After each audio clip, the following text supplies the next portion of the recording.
इस वीडियो पर नए हैं तो हमारे इस वीडियो को लाइक और चैनल को सब्सक्राइब कीजिएगा। तो चले बढ़ते हैं वीडियो की तरफ। टमाटर जो कि ये कहता है कि मैं सब फलों में से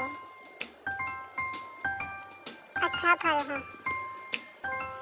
तब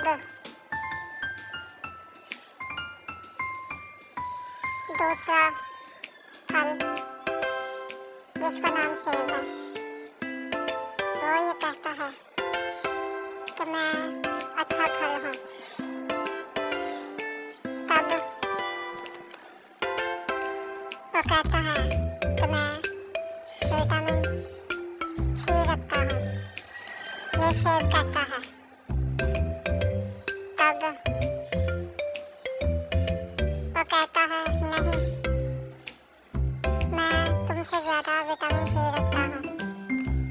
ये स्ट्रॉबेरी कहती है। तब वहाँ पर केला भी आ जाता है। तब वो भी उनसे बातें करता है और वो ये कहता है।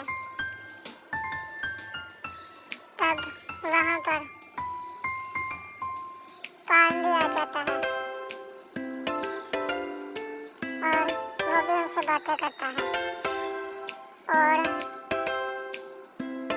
वो भी ये कहता है।